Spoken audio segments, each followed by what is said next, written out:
नमस्कार बंधुरा आमी सुस्मिता माয়ের হেসেলে আপনাদের স্বাগত জানাই। আবার চলে এলাম নতুন দিনে নতুন একটা রেসিপি নিয়ে। আজকের রেসিপি হলো কুমড়ো শাক। এই কুমড়ো শাক একবার চিংড়ি দিয়ে বানিয়ে দেখুন, দারুণ লাগে খেতে। এখন কিন্তু কুমড়ো শাক এরকম কচি কচি বেশ পাওয়া যায় আর খেতে কিন্তু বেশ ভালো লাগে। এখানে কুমড়ো শাকটাকে ভালো করে কেটে ধুয়ে নিয়েছি আর নিয়ে নিয়েছি চিংড়ি মাছ। বেশ কিছুটা পরিমাণে চিংড়ি মাছটাকে ছাড়িয়ে ও ধুয়ে পরিষ্কার করে নিয়ে নিয়েছি। এবার প্রথমেই আবার নিয়েছি এখানে আলু আর নিয়েছি পটল আর কুমড়ো। আলুটাকে লম্বা লম্বা করে কেটেছি, পটলটাকেও বেশ ছোট ছোট করে পিস করে কেটে নিয়েছি, আর বেগুনটাকেও দেখুন এরকম করে কেটে নিয়েছি। আপনারা আরও সবজি এখানে ব্যবহার করতে পারেন, তবে আমি এই তিনটে সবজি দিয়ে এই রেসিপিটা বানিয়েছি। সবার আগে যে চিংড়ি মাছগুলো সেটাকে নুন আর হলুদ দিয়ে ভালো করে এখানে মাখিয়ে নিতে হবে। আগে থাকতে মাখিয়ে নিলেন এই চিংড়ি মাছের টেস্টটা কিন্তু বেশ ভালো আসে। এইভাবেই মাছগুলোকে ভালো করে মাখিয়ে নিয়ে আমি কড়াই ভেজে নেব। এবার গ্যাসটাকে অন করে দিয়ে আমি একটা কড়াই চাপিয়ে দিলাম আর বেশ কিছুটা সর্ষের তেল দিয়ে ভালো করে গরম করে নিয়ে আমি মাছগুলোকে ভেজে নিচ্ছি। এই বেশিক্ষণ ভাজবেন না, জাস্ট 1 মিনিট এরম করে ভেজে নিতে হবে হালকাভাবে, তাহলে কিন্তু মাছের টেস্টটা একটু নষ্ট হবে না। আর বেশি ভাজতে গেলে কিন্তু মাছের টেস্টটা নষ্ট হয়ে যাবে, খেতে ভালো লাগবে না। দেখুন মাছ ভাজা হয়ে গেছিলো, এবার আমি তুলে নিলাম।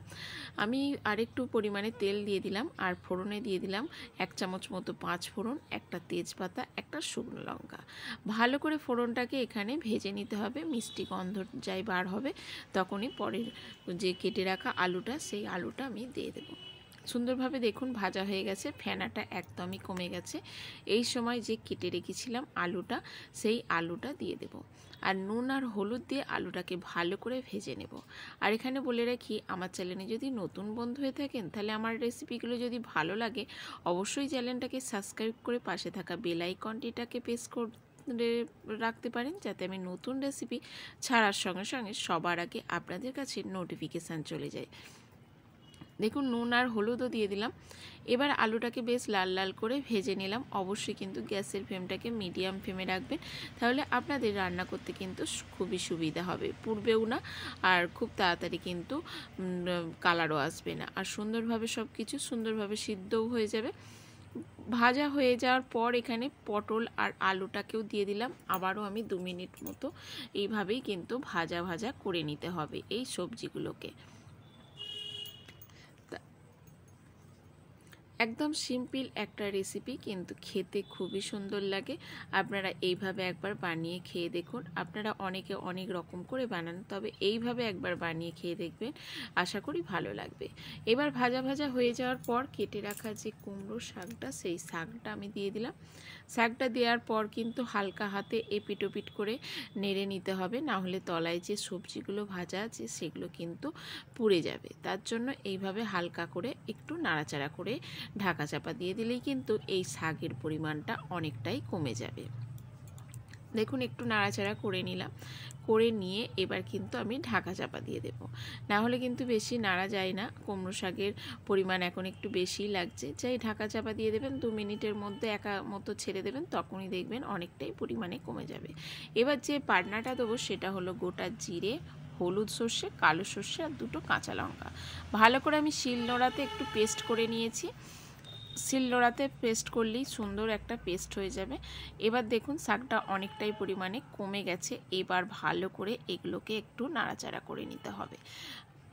একটু ভাজা ভাজা করে নেওয়ার পর যে বাটনাটা, সেই বাটনাটা কিন্তু ভালো করে পেস্ট করে নিয়েছি। এবার দিয়ে দেব ওই পেস্ট করে রাখা বাটনাটা।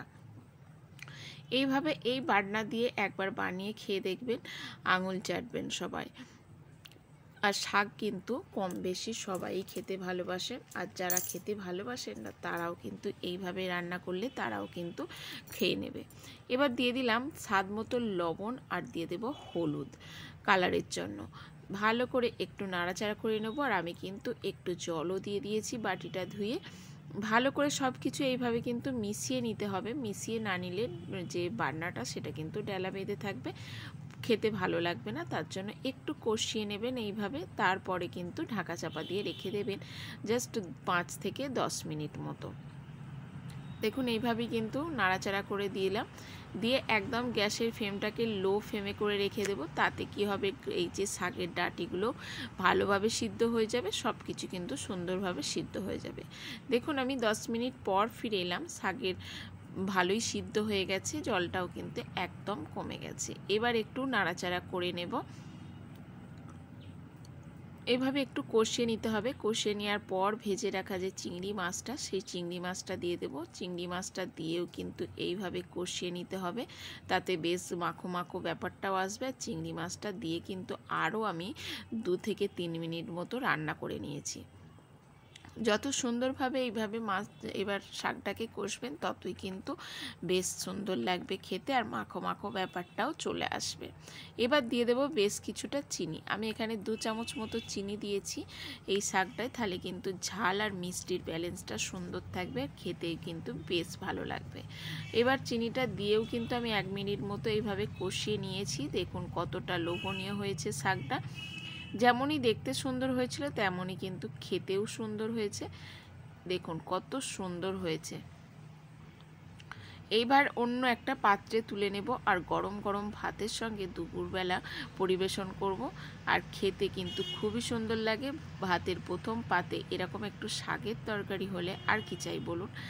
আশা করি আজকের রেসিপিটা আপনাদের খুবই ভালো লাগলো। ভালো লাগলে অবশ্যই সুন্দর সুন্দর কমেন্টের মাধ্যমে আমাকে উৎসাহিত করবেন। আপনাদের এক একটা কমেন্ট আমাকে আরও উৎসাহ এনে দেয় নতুন রেসিপি আপনাদের সঙ্গে শেয়ার করার জন্য। সম্পূর্ণ ভিডিওটা দেখার জন্য ধন্যবাদ। ভালো থাকবেন, সুস্থ থাকবেন। দেখা হচ্ছে পরের রেসিপিতে।